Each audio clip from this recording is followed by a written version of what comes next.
Video को like करें, हमारे चैनल को सब्सक्राइब कर बेल आइकन जरूर प्रेस करें। Hello everyone, welcome you to V2M classes. तो आपनकर आजिकार क्लास होची 36 आपनकर कंटेंट होची नेशनल करिकुलम फ्रेमवर्क 2005 जोटा कि हम एनसीएफ 2005 बोली कहउछंदी। तो टारगेट ओएसटी में क्लास चालू अछि। आपनकर प्रीवियस क्लास गुडी को आपन ऑलरेडी प्लेलिस्ट रे अछि pedagogy classes for the OTT OST CTT पई। तो आपनकर जो क्लास गुडी को पूरा मर्ज हेगी अछि प्लेलिस्ट रे आपण क्लास गुडी करंतु आपण पेडागोजिकल कांसेप्ट पूरा आराम से क्लियर हे जिवे। तो प्रीवियस क्लास गुडी को आपण ओएसटी सिलेबस देखि के आपण आराम से एई प्लेलिस्ट रु क्लास करि परिबे। ओटीटी देखि भी आपण प्लेलिस्ट रु क्लास करि परिबे और सीटीटी पई भी प्लेलिस्ट रु क्लास करि परिबे कोनोस असुविधा नै। तो आजिकार जो कंटेंट होउची नेशनल करिकुलम फ्रेमवर्क 2005 जोटा कि हम एनसीएफ 2005 मध्ये कहउचंती। प्रथमे आपण चैनल को जदि प्रथम थर विजिट करथुबे ताले आपण सब्सक्राइब कर नियंतु और बेल आइकन प्रेस कर दियंतु जेतेबेले कोनोस नुवा वीडियो अपलोड होउची आपण सर्वप्रथमे नोटिफिकेशन माध्यमे पाइ परिबे। तो एनसीएफ 2005 कौन यार काम कौन आम आज या विषय जानिबा। तो प्रथम तो हूँ देखु आपण जितेबले गोटे स्कूल पढ़ाऊँ पिला आपणकर जो बुकटा पढ़ाऊँ जो सिलेबस पढ़ाऊँ जो कौन क्लास रोना कहीं तो तार जो करिकुलम स्ट्रक्चर गोटे 8 क्लास कौन कौन बही रही कौन सिलेबस कौन सिस्टमेटिक तो तार फ्रेमवर्क जी करी सी हूँ नेशनल करिकुलम फ्रेमवर्क 2005 अनुसार चली आसूची। तो national curriculum framework 2005 is one of the 4 NCF published ता माने आपणकर जेतेबेले एनसीएफ आसी माने इंट्रोड्यूस हैला ता पूर्व आउर 3टा एनसीएफ इंट्रोड्यूस हेइतला किंतु कार्यकारी हेइ परनथला। तो national curriculum framework 2005 is one of the 4 NCF published in the year of जोटा कि 1975 रे थरे पब्लिश्ड हेइतला काम कार्यकारी हेइ पैलानी। पुणी आपणकर 1988 रे पुणी आपण 2000 रे तापर फाइनली एटा कार्यकारी हैला 2005 जोटा कि हमर आज पर्यंत चली आसुची जोटा कि बाय द एनसीईआरटी का द्वारा मन रखंतु एनसीएफ का द्वारा इम्प्लीमेंट हेइतला एनसीईआरटी द्वारा NCERT national council for educational research and training. तो आपन national council for educational research and training तो टीचर माननकु ट्रेन करिया पर काम होउची। आउ ता सहित एनसीईआरटी मन रखथिबे आपन सीबीएसई रे जतेबेले आपन ई क्लास रे आपन एनसीईआरटी विषय रे पढैछि आपन जो एजुकेशनल मैनेजमेंट रे आपन देखि परिबे सेठी। तो एनसीईआरटी कौन करूची ना आपण देखिबे सीबीएसई बुक होची जो पब्लिश करूची बा एनसीईआरटी ही पब्लिश करूची आउ स्टेट रे होची SCERT.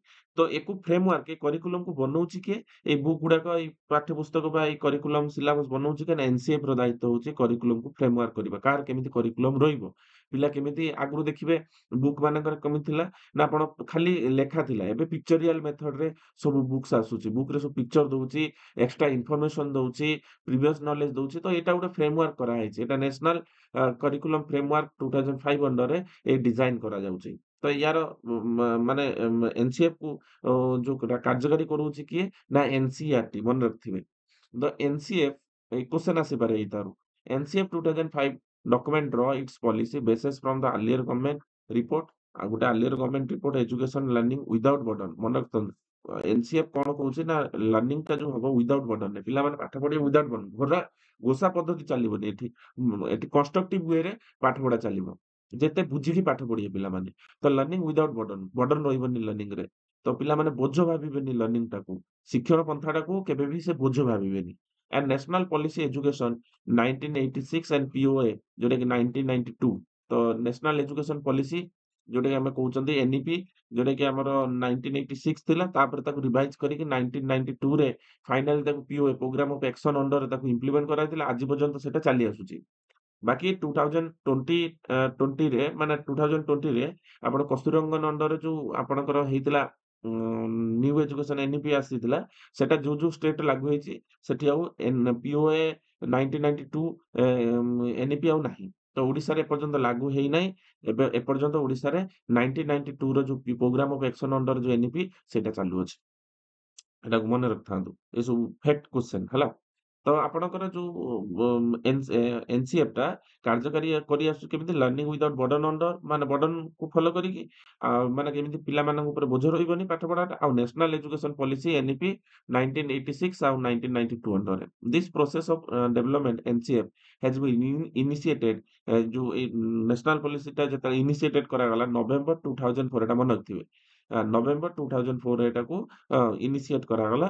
And setting of the various structural like national steering committee, ଗୋଟେ ନ୍ୟାସନାଲ ଷ୍ଟିଅରିଂ କମିଟି ବସିଥିଲା ବାय ପ୍ରଫେସର ୟଶପାଲ ସିଂ। ମନେ ରଖନ୍ତୁ ଏଇ କ୍ୱେଶ୍ଚନଟା ବାରମ୍ବାର ଆସିଛି। ତ ଏନସିଏଫ 2005 ଲାଗୁ ହେଲା କାହା ଦ୍ୱାରା? ନା ପ୍ରଫେସର ୟଶପାଲ ସିଂ ତାର କମିଟି ହେଡ୍ ଥିଲେ। ଆଣ୍ଡ 21 ନ୍ୟାସନାଲ ଫୋକସ ଗ୍ରୁପ ଥିଲେ ସେଇ ଏନସିଏଫ କୁ କାର୍ଯ୍ୟକାରୀ କରିବା ପାଇଁ। Theme of the curricular area and its systematic reform, ତାମାନେ କରିକୁଲାର ଏରିଆକୁ, ପାଠ୍ୟପୁସ୍ତକର କରିକୁଲାର ଏରିଆକୁ ଡେଭଲପ କରିବେ ଆଉ ସିଷ୍ଟମେଟିକ ରିଫର୍ମ କରିବେ, ପରିବର୍ତ୍ତନ ଆଣିବେ। ତ ଇଏ ଥିଲା ଆପଣଙ୍କର ଏନସିଏଫ ର କେମିତି କଣ କାର୍ଯ୍ୟକାରୀ ହେଲା। ତ national the framework provide a vision for the school education system in India। ଗୋଟେ ଦୂରଦର୍ଶିତା ସାଜି ମାନେ ଏନସିଏଫ ଦୂରଦର୍ଶିତା ଭାବରେ କାମ କଲା। and taking into the account of diverse need of learner, ମାନେ ଡାଇଭର୍ସ ଲିନ୍, ବିଭିନ୍ନ ପ୍ରକାର ଲର୍ଣ୍ଣର ଅଛନ୍ତି। କିଏ ବହୁତ ଭଲ ପଢୁଥିବ, କିଏ କମ ଭଲ ପଢୁଥିବ, କିଏ ଫିଜିକାଲି ହ୍ୟାଣ୍ଡିକ୍ୟାପ୍ଟ ଥିବ, ବିଭିନ୍ନ ପ୍ରକାର diverse need of the learners ଅଛି, ତାକୁ ମିଟ୍ କରିବା ପାଇଁ କରିକୁଲମ ବନେଇଲା। The context of the country, the global trend of education in the year of 2007 NCF was implemented in Odisha। ମନେ ରଖନ୍ତୁ, in the year of 2007 NCF was implemented in Odisha। ଓଡ଼ିଶାରେ କେବେ ଲାଗୁ ହେଲା? 2007 ରେ। ଆନ୍ଧ୍ରରେ ବି ଆପଣ ମନେ ରଖିଥାନ୍ତି 2011 ଲାଗୁ ହେଇଥିଲା। ଏପିଏସିଏଫ ଏଟା ଆପଣଙ୍କର ଓଡ଼ିଶା ଏସିଏଫ ଯୋଉଟାକି ଆମେ କହୁଛନ୍ତି NCF, ACF state curriculum framework ହେଲା। ତ ସେଟା ଷ୍ଟେଟ କରିକୁଲମ ଫ୍ରେମୱାର୍କ କଣ କରୁଛି ନା ତାକୁ ପରିଚାଳିତ କିଏ କରୁଛି ନା ଏସିଆରଟି, ମନେ ରଖିଥିବେ। ତ ଏଇ ମାଧ୍ୟମରେ ଆମେ ଜାଣିଲେ ଯେ ଏନସିଏଫ କେବେ କଣ କିପରି ଲାଗୁ ହେଲା। ତ ଆମେ ଏଇଠି ଜାଣିବା କଣ ନା ଏନସିଏଫ ୱାଜ ଫ୍ରେମଡ କନସିଡରିଂ ଦ 5 ଆର୍ଟିକୁଲେଟ ଆଇଡିଆସ। ଏଇ 5ଟା ମୁଖ୍ୟ ଆଇଡିଆ ଥିଲା, ଏକୁ ବେସ୍ କରିକି ଆମର ଏନସିଏଫ ଲାଗୁ କରାଗଲା। ପ୍ରଥମ ହଉଛି learning shift from rote method, ଘୋଷା ପଦ୍ଧତିରୁ ଲର୍ଣ୍ଣିଂକୁ ମୁକ୍ତ କରାଯିବ। କଣ ପାଇଁ ନା ଘୋଷିକି କେହି କେତେ ଦିନ ମନେ ରଖିପାରିବନି, ତେଣୁ ତାକୁ ବୁଝିବା କନଷ୍ଟ୍ରକ୍ଟିଭ ୱେରେ ଏଟା ମନେ ରହିବ। ତେଣୁ learning shift from rote method ମାନେ ଘୋଷା ପଦ୍ଧତିରୁ ଲର୍ଣ୍ଣିଂକୁ ମୁକ୍ତ କରାଯାଉ।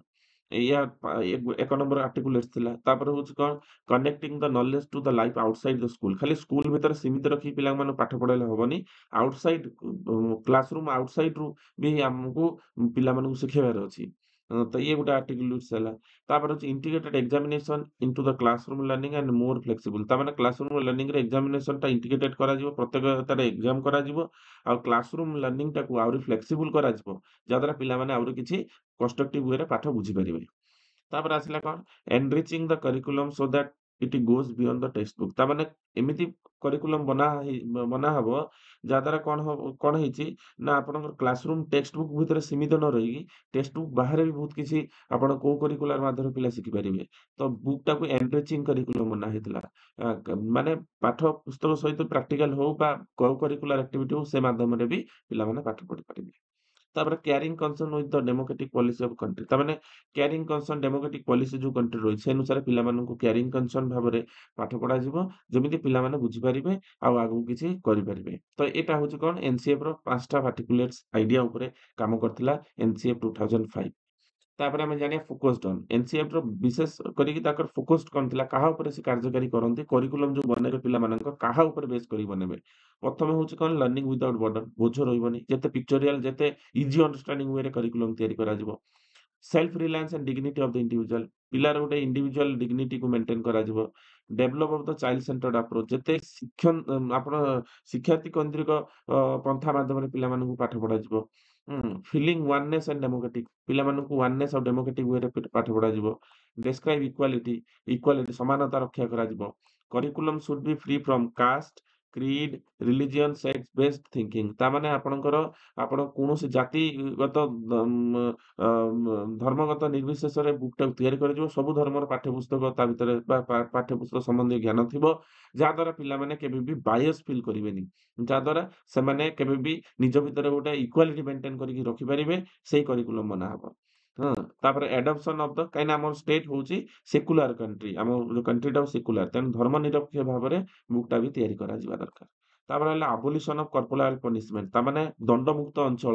ଏନସିଏଫ କହୁଛି ଯେ ଆଉ ଦଣ୍ଡ ଦିଆଯିବନି ପିଲାମାନଙ୍କୁ, ଦଣ୍ଡମୁକ୍ତ ଭାବରେ ପିଲାମାନଙ୍କୁ ପାଠ ପଢାଯିବ। ତ କର୍ପୋରାଲ ପନିଶମେଣ୍ଟକୁ ବି ଆବୋଲିଶ କରିଥିଲେ ଏଇ NCF 2005। The framework emphasizes constructive approach of learning, ତାମାନେ ପିଲା ନିଜ ଦ୍ୱାରା କେମିତି କନଷ୍ଟ୍ରକ୍ଟିଭ କରିକି ପାଠଟା ବୁଝିପାରିବେ। ତାପରେ ଆଇଲା ଏନସିଏଫ୍ 2005 highlight the importance of inclusive education. Inclusive ମାନେ କଣ? ଆପଣଙ୍କ ଯେପରିକି ପିଲାମାନେ ଯୋଉ ଭିନ୍ନକ୍ଷମ ପିଲାମାନେ ରହିଲେ, ତାଙ୍କୁ କିପରି ଜେନେରାଲ କ୍ଲାସ୍ ରୁମରେ ଏଡ୍ କରିକି ପିଲାମାନଙ୍କୁ ସେଇଭଳିଆ କରିକୁଲମ୍ ବନେଇକି ପିଲାମାନଙ୍କୁ ପାଠ ପୁସ୍ତକ ଜ୍ଞାନ ଦିଆଯିବ। ତ ସେଥିପାଇଁ ତାଙ୍କୁ ସେପାରେଟ୍ କ୍ଲାସ୍ ଦରକାର ନାହିଁ। ସେଇ ସେମ୍ କ୍ଲାସରେ କିପରି ସେ ଇନକ୍ଲୁସିଭ୍ ୱେରେ ପାଠ ପଢିପାରିବେ, ଏନସିଏଫ୍ ସେଥିପାଇଁ ଧ୍ୟାନ ଦବା ଦରକାର। ତାପରେ ଆସିଲା ଏନସିଏଫ୍ 2005 promotes the multilingualism and emphasize the importance of teaching in the mother tongue। ତାମାନେ ମଦର ଟଙ୍ଗ ଯୋଉ ସବୁ ଷ୍ଟେଟ୍‌ରେ ଏସିଏଫ୍ ଅଛି, ଷ୍ଟେଟ୍ କରିକୁଲମ୍ ଫ୍ରେମୱାର୍କ ଅଛି, ତ ତାକୁ ମଦର ଟଙ୍ଗ ଉପରେ ଏମ୍ଫାସାଇଜ୍ ଦିଆଯିବ। ତ ଏଥିପାଇଁ ମଲ୍ଟିଲିଙ୍ଗୁଆଲ୍ ୱେରେ ପିଲାମାନଙ୍କୁ ପାଠ ପଢ଼ାଯିବ। ପିଲା ଯେତେ ନିଜ ମାତୃଭାଷାରେ ପାଠ ପଢ଼ିବେ, ସେତେ ଶୀଘ୍ର ଆଉ ନମନୀୟ ଭାବରେ ବୁଝିପାରିବେ। ତ ଇଏ ଥିଲା focused on the curricular part or NCF ଯୋଉଟାକି ତାର କାର୍ଯ୍ୟକାରୀ ଏଇ ମାଧ୍ୟମରେ ହିଁ କରିଥିଲା। ତ ଆଶା କରୁଛି ଏ ଟପିକଟିକୁ ଆରାମସେ ବୁଝିପାରିଥିବେ। ତାର ଯାହା ବି କ୍ୱେଶ୍ଚନ୍ ଆସିବ ଆରାମସେ ଆପଣ ଆନ୍ସର ଦେଇପାରିବେ। ତ ଯଦି ଆପଣଙ୍କୁ ଭଲ ଲାଗିଛି କ୍ଲାସଟି ଆପଣ ଲାଇକ୍, ସେୟାର କରିଦେବେ। ଆଉ ଆପଣଙ୍କ ପାଇଁ ନେକ୍ସଟ କ୍ଲାସରେ ଆମେ ନେକ୍ସଟ ଟପିକ ସହିତ ଡିସ୍କସ୍ କରିବା। ଆଜିକା ପାଇଁ ଏତିକି। ଧନ୍ୟବାଦ ସମସ୍ତଙ୍କୁ।